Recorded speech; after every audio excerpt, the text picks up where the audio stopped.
Well, welcome, ladies and gentlemen, colleagues. Thank you very much for your time and attention. This is an update that we do every week.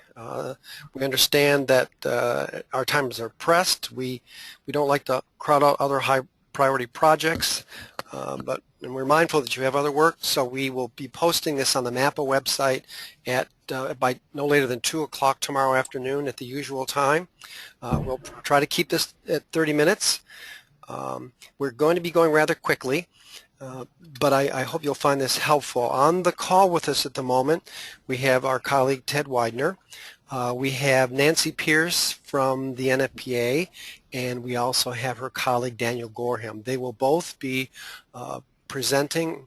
Nancy will be principally presenting, and then Ted, we're going to switch over to Ted's screen and we'll cut over to my screen to review the approximately 10 proposals that Ted and I prepared.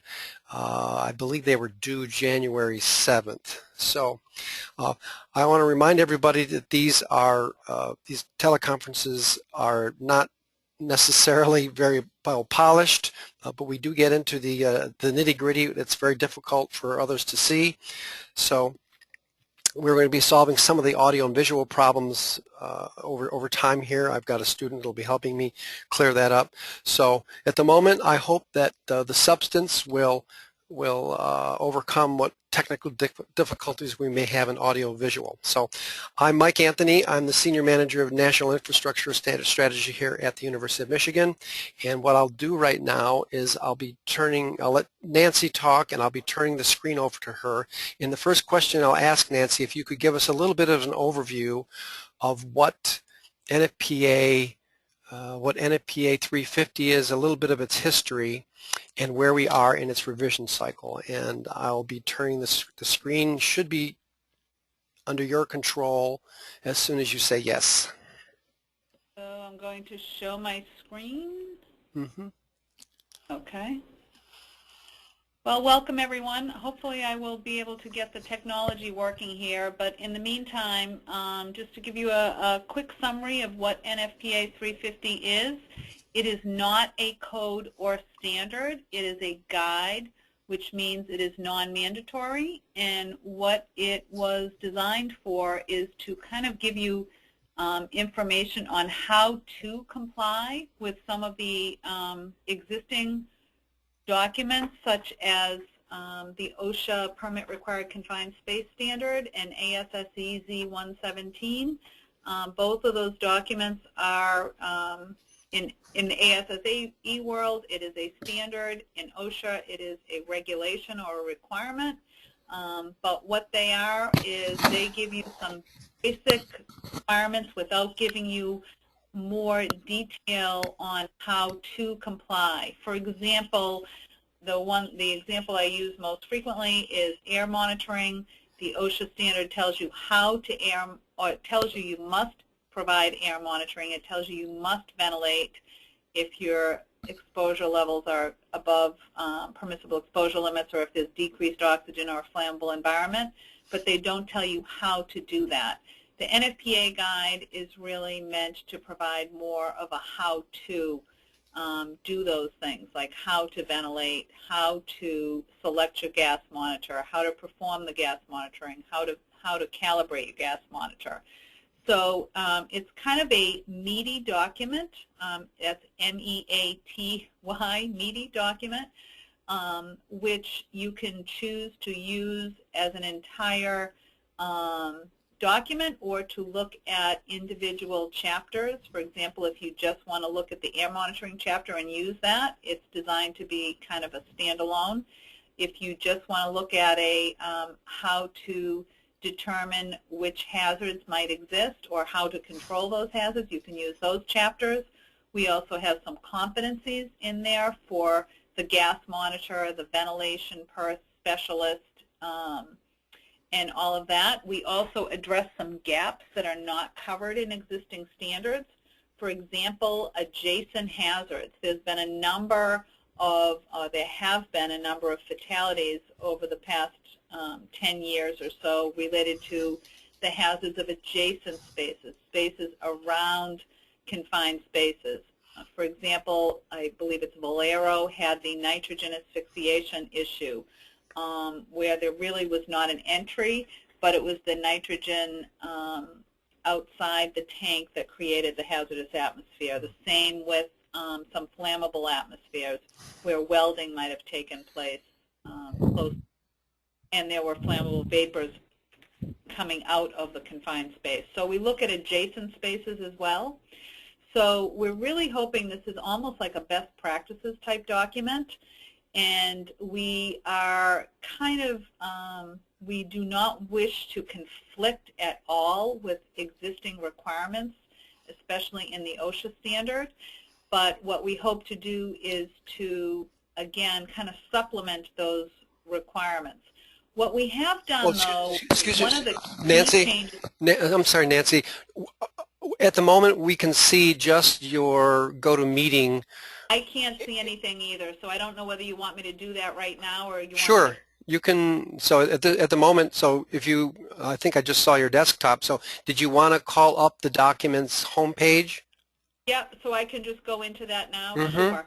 Yeah. Okay, let me just finish kind of my Sure. thought here, and then we'll go into the document, so, Okay. so that I'm not distracted doing that. So the other thing is there is a real key change in this document that you'll want to look at, and it's kind of the basic philosophy of confined space entry, and that is we are calling all confined spaces just confined spaces. The OSHA standard talks about confined spaces and permit-required confined spaces, permit-required confined spaces being those spaces that have a hazard. We're saying that all confined spaces can potentially become a permit-required confined space, which I think everyone would agree is true. And so because of that, we're saying that all confined spaces need at least a pre-entry evaluation. Now, if you do that pre-entry evaluation and there are no hazards that are found, then you do not need to issue a permit or go to the permit phase. So that's kind of a basic philosophy change, and we have found that there are a number of industries that have been doing that regardless because they recognize that a confined space can become a permit-required confined space just if under conditions, for example, you decide you're going to do some repair or bring a chemical in, now automatically it becomes a permit-required confined space. So we're saying just to decrease the confusion in the terminology, we're calling them all confined spaces. We're saying they all need some kind of a pre-entry evaluation, although there is kind of an opt-out for spaces that are clearly never going to have a hazard. So we do have some verbiage in there that we are looking for some additional comments on, but that is a key kind of philosophy change in the document. We do not think that conflicts with OSHA. We think it's a little stricter than what OSHA has. So that's kind of how the document is set up. So as I'm going to this, does anybody have any questions? Do you contemplate that this might, I can see what you're doing. Okay, yeah, I just can't open my normal Internet Explorer, so I've got to go to get on it this way, it looks like. Do you contemplate that this would ultimately incorporate all OSHA requirements? And I ask that because there are laws that push our industries in the direction of privately developed standards. So, for example, we know that the Occupational and Health, the Worker Safety Administration. Oh, hi, Gil. I know Gil. Gil was my committee chairman for many years. In any case, it strikes me that there's always a preference and a law for the federal government to adopt privately developed standards. So, do you There has been an executive order. It was re-signed again, not resigned, but re-signed. I believe it was last year again by President Obama. There is, or maybe it was 2 years ago, there always is an emphasis on trying to develop consensus or adopt consensus standards when they are available rather than go through rulemaking.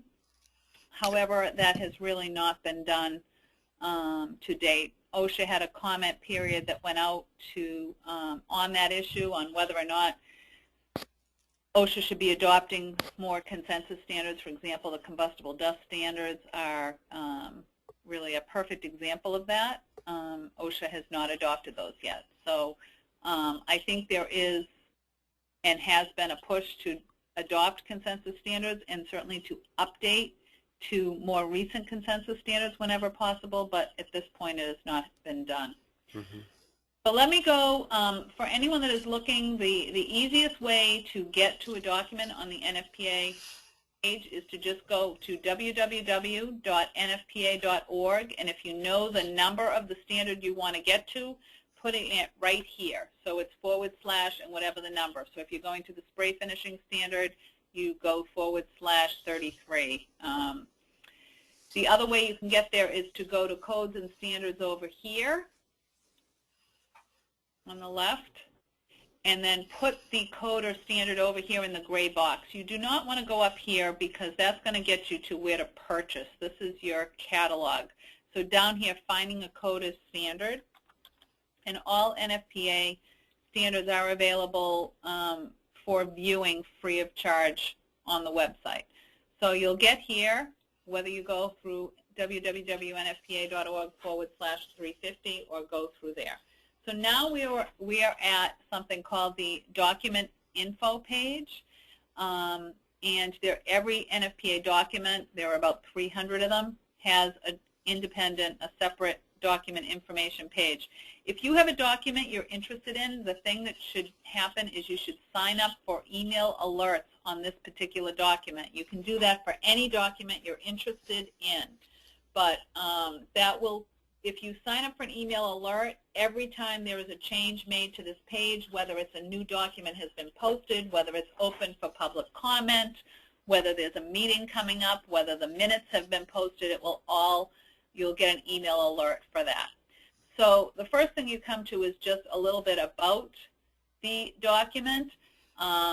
In this case, we don't have current or prior editions because we have not released it yet. What we have is we have a preliminary draft that was posted and then a first draft. So we're going to click on the next edition page. Okay, so that was what I wanted to find out about, because we saw a fairly solid, what looked to be a 500-page document, and I wasn't, when Ted and I made our comments in January, are they comments or is that public input?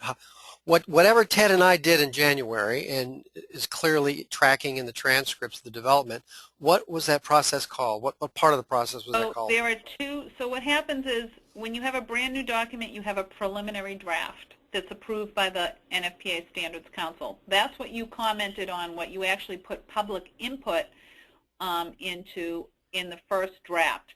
So if a document has been out for years and years, we revise it every 3 to 5 years on average, then you would have been commenting on a previously released edition. In this case, you're doing the same thing but for a preliminary draft.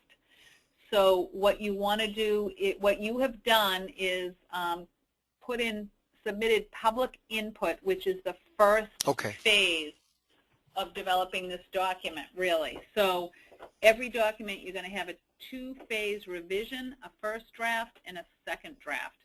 The first draft has now been balloted by the committee after looking at the public input, and so now we're moving into the second draft stage in which you can submit public comment. So you can also actually click right here to get to your public comment stage. This next edition tab actually shows you kind of the development of the document.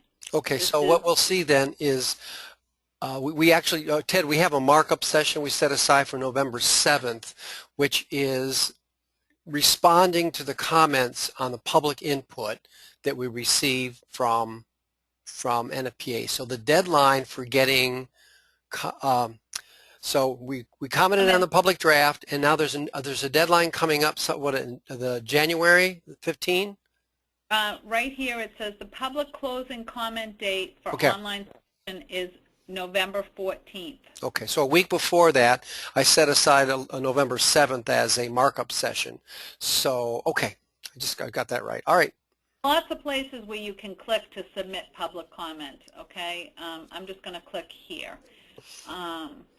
when I open that for comment, it's going to ask me to sign in.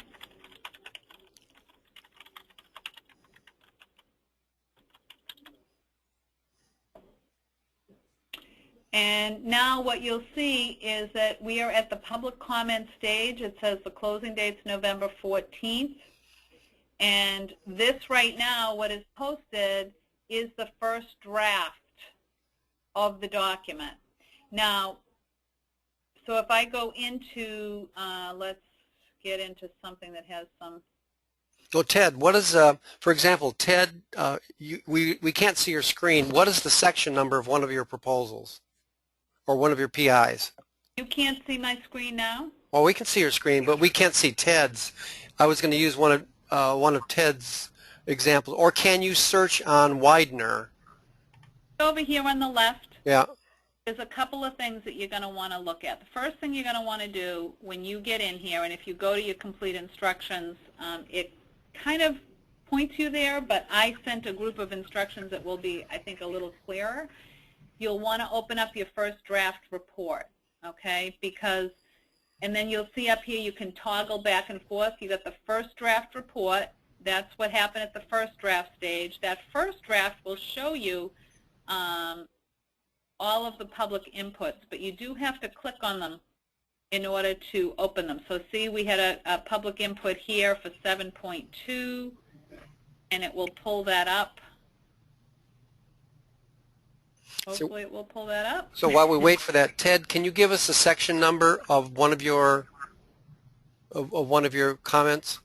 If you know that right now, we can do that. But if you are the person who submitted them, see over here, my public input and comments? Mm-hmm. You should be able to open that and put in what you submitted and whatever standard you submitted it on. Okay, so maybe rather than do that, when we're ready to cut over to Ted's screen, that we can work and look at how the committee responded, because my concern is that we don't seem to be getting the same type of answer in this type of process that we used to in the old ROP, ROC process. So well, you will get a similar, but we're going to point you to a first revision. So what happened in the old process is you submitted a proposal, and then the committee actually voted on that exact proposal, and we accepted it, rejected it, accepted it in part, whatever. And we put a reason. Right now what we're doing is the committee is creating first revisions, and they might pull 10, 20, 30 public inputs all to the same section and look at those and say, okay, clearly there's some suggestions here for change to 7.2. What do we need to do to 7.2 to make that change? So what you'll see, for example, here is there were 6 public inputs to this section.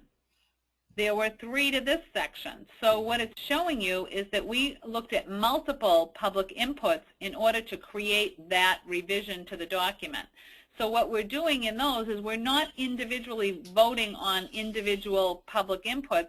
We're creating a change to a section of code, and then we're going to point you to that change. We're going to say, we changed this section here. So it is a little bit different, and if you look at the top of each chapter, what we've done actually, because again, this is a brand new document, so we had 1,164 public inputs. We could never vote on each one individually. We worked in task groups to have the task groups look at the chapter revisions, and then we created a first revision for each chapter. So each chapter has a single first revision, which you'll find at the beginning here. So for chapter 5, I think it's 4. Okay, so what I think I understand here, Nancy, is that in a new document like this, especially one that has political visibility, as it does, which is probably the reason we got interested in it, and obviously a lot of others were interested in it. There's a certain time constraint that there is on these committees. They are volunteer committees after all, and if they have to take 4 or 5 different concepts, or in one case 6 different concepts that are roughly similar, and try to wordsmith and try to do a least squares estimate of what you think that those people are concerned with. I do understand that. So that's just the practical reality, and but it's still better than having the federal government write this stuff. Well, it is, and one of the things that I found, and what I'm going to encourage you to do is, we need a lot of the public input that came in provided some general comments like, we really think the aerospace industry should be included here. Okay, well, that's great. You need to give us language and verbiage and exactly tell us what those words should look like and where they should go in the document. Because, again, 1,164 public inputs, a committee of 28 people sitting around a room for a couple of days, we can't reinvent everything. We want actionable items. So the changes need to be really actionable, and sometimes the public inputs that came in are more general. So that's the first thing, is you really want to go section by section. But again, in the beginning of a development of a document, you have huge numbers of changes that come in, and so the committee needed to just say, hey, you had a public input that came in on Chapter 5. Look at first revision 4 to see the change that we actually made. Okay. So, so you know, I think there were some of your comments that we actually addressed individually, but a lot of them we're just going to point to the first revision. Okay, good. So in the interest of time here then, I'm hoping we can, because we've got about another 10-15 minutes to go on this. Ted, do you mind if we cut over to your screen, and then Nancy can, when you're in your environment, logged in as yourself, she can help us find your public input, and then we can interpret that. Is that all right with you, Ted? Well, okay. Let's give it a shot. I found the document that I sent in. It referenced section 16.5.1. Okay, so I'm going to cut over so you'll get some, Nancy. So thank you. We're going to cut over to Ted. You'll still be able to, you're obviously still on the call, and you will be able to help Ted scroll through. You'll have control of the mouse. So Ted, I'm going to make you presenter, and your screen will be now the home screen for this conference call. You just, you just have to say yes. Yeah, I've already said yes on the... Okay, good. So here's where we are. So let's get to, I believe you submitted 5 of them. Is that right? Something like that? Was it that many? I've only found 1 so far in my files. Okay. So Nancy, now can you help us a bit? Help Ted find his... Yeah, I still see my screen, though. Oh, you still see your screen? Oh, that's interesting. The thing I could do is if Ted wants to give me his password, I could log in as him and show you where you could find it. That would be the only other option. Well, this is interesting because we are recording and you can't see Ted's screen, huh? See Ted's screen? It should be. Let me. It could be my problem here. Let's see. Let me get my. This is saying Ted is. It's Ted's screen, and so you're still seeing your screen. Is that right, Nancy? I am. Okay, we're. Okay. Ian, how about you? Can you see Ted's or mine? See, it says "Welcome, Nancy Pearce" up the top. Maybe Dan had a meeting. Okay, let me go back to my control room here. So, yeah, for whatever reason, I'm going to go back to myself and then try to reset. So let's give it a try here. I'm going to make myself the organizer, and then so you should be able to see my screen. You are both of you seeing "Welcome, Michael"? No. You might need to hit a return key somewhere, Nancy. I'm going to go... Mike, I see your screen, and given my press for time, I'm going to cede my time to you. Okay. All right. Well, how about that then? So I can see now, it looks like. You can see my screen then? Yep. Nancy? Okay. So here we are at... so where do you recommend that I go? Let's see. Here's the next edition. So I need to go to...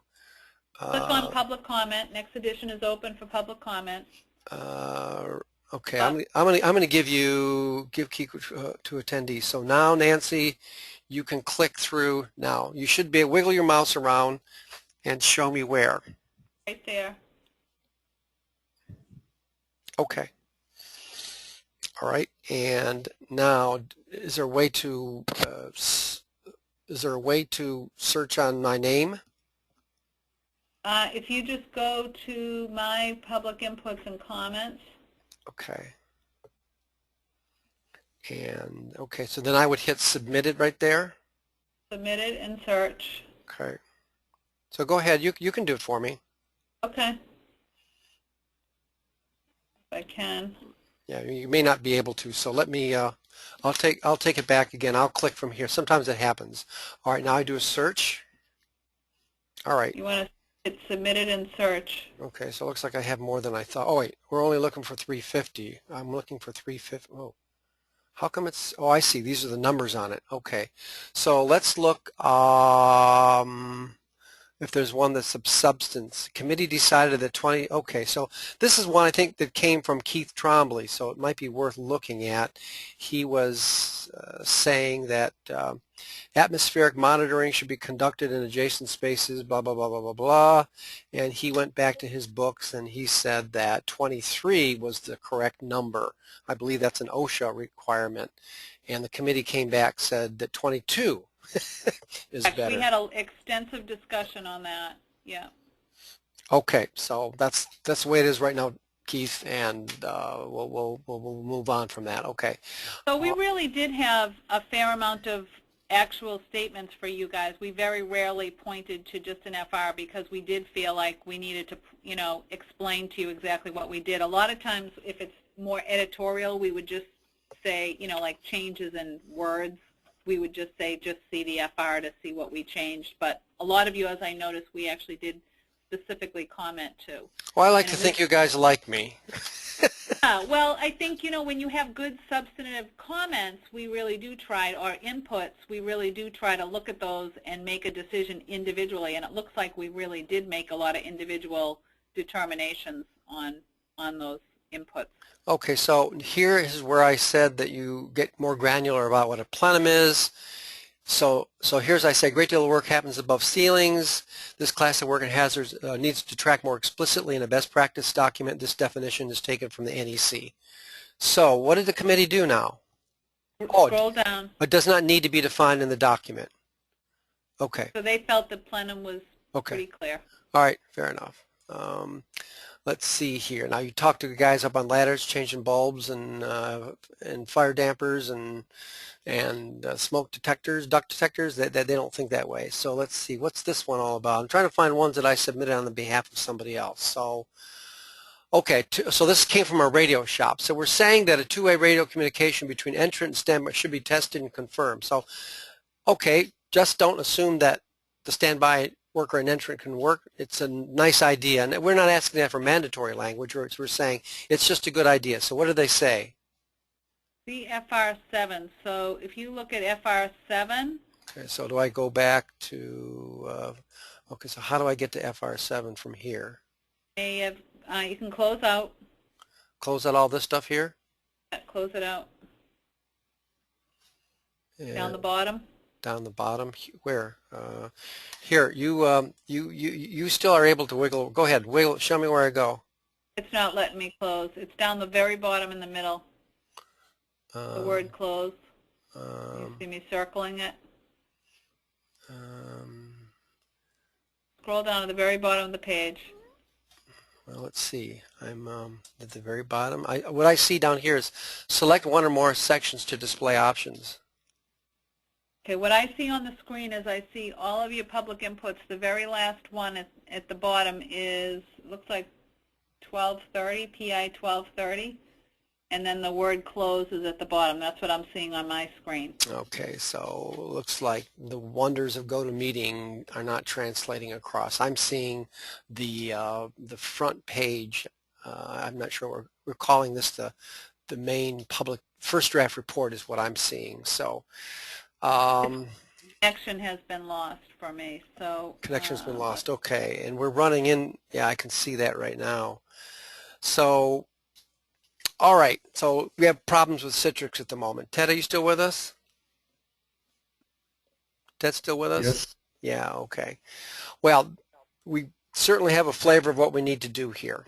So in the interest of time, I think you've given us a hint as to how we do this, and Ted and I will probably work on our own to look and see whether we want to make responses. Ted, just to take one last chance, is there something you want me to look at right now? No, Mike, at this stage, I don't think that's necessary. I think we have a new deadline to focus on, and we'll just have to concentrate there. Yeah, okay. Yeah, So, and I see your screen again. So basically, the thing that you want to do is you want to toggle between your first draft report and your comment on the second draft. And the most difficult part of this is to try to connect the change that you're suggesting with a public input or a first revision. You have to connect those in order to be able to submit. And what I'm suggesting to you is if you did not submit something at the first draft stage, it's probably still okay to submit something at the second draft because we revised the entire chapter for every single chapter. So what you would need to do is just connect any public comments to the first revision for that chapter. Or you can connect it to one of your public inputs if you disagree that we should have put something in that we did not. Just provide some additional information for us. okay. Okay, so you will have to connect some before you're able to submit a public comment. It's going to say, what is this related to at the first draft? And you can either go to your public input and add that one, or you can go back to that chapter that you're making the change in and look at the top of the chapter and it will say first revision. And there's a single first revision for every chapter. Okay. All right. Well, I think what I get out of this right now is, and it's based on your statement about how the committee had to try to reconcile all these different ideas that might have accumulated in a particular part or passage of the standard or the guide. And I think what I'm seeing here is that it looks like this is one of those cases where revision number 4, it might be that they did take this concept and they roll it into some other idea. Likewise, Right. Ted, we don't use program administrator, we call owner operator, and we define an owner operator. And so if you go to first revision 4 and see the definition of owner operator, it really is the program administrator. They're really struggling. One of the things they're really struggling with is they want to make this document apply to all workplaces. So that involves construction sites as well as manufacturing, as well as people who hire contractors to do confined space. And so they spent a lot of time on figuring out things like your owner operator, believe it or not. So definitely look at that, but I think that's what they're saying is they didn't add the term program administrator. They call it an owner operator is actually the one who's responsible for doing what a program administrator would do. okay, I get that. So what I think's Ted's happened, Ted and I can do this offline. Now that we know that, when I did a search on Ted's concepts, I believe I saw a number of them had this characteristic in which we didn't get a hard yes or no. You were referring us elsewhere. So what I think We're making you look to see what we did. Sorry. Yeah, okay. Well, right. So that what we'll have to do then is Ted and I will look at what they said about his because it looks like he had a better, well, I'll say so-called acceptance rate. Some of his concepts seem to have been rolled into other ideas that were out there, and the committee just reconciled some of Ted's ideas. So we'll have to do that offline, and we'll do that before the November 14th deadline. And so at the moment, I regret we ran over our time limit, but this is one of the reasons this is difficult to do, but it's important work. So are there any closing reflections here, Ted? We might have lost it. No, I think it's been summarized pretty well, Michael. Thank you. Okay, good. So Dan, do you, any reflections here that you'd like to add to before we close? No, not particularly. I think this was just a good opportunity to see the explanation from Nancy and some questions from the public submitting the PIs, such as yourself, Mike. So thanks for letting us sit in on this. Yeah, it's not it's an acquired taste, that's for sure. Easy right now, and I will tell you that the comment phase is more difficult than the public input phase because you've got to connect things. At the public input phase, you don't have to connect anything. Everything's open. So it is much easier. I think eventually we'll figure this out. Remember, this is a new process for NFPA with the online submission, so it does have a few quirks right now that we're trying to work out. But so I'm glad to have the opportunity to kind of explain to you how to do this in the easiest manner. And I would use my handout to also look at that. But you know, I think you'll find eventually we'll be able to connect things a little easier. This is still a work in progress. That's right, especially a new document, which is, I believe, it's going to be an important contribution to the literature of our industry. And I'm grateful for your time, Nancy. Thank you. Thank you for submitting comments. We really, really appreciate it. And like I say, especially look at that concept and tell us what we need to do to make it clear in the document. Because it'll take a few iterations before we really get it right. And we'll just keep working on it. I'm sure we're going to go immediately back into cycle as soon as this is released. So. Okay. Thank you. This will be uploaded. I'll let you have a look at it before I upload it tomorrow. So you should have access to this. I want you to be able to see this. I'm sure nobody says anything here we regret, but I do give a participant review period before we make it public. So you'll see this here very shortly, like within the hour or so. Okay. Well, thanks very much, Mike. Take care. Thank you very much. Yep. Bye-bye. Bye. Bye.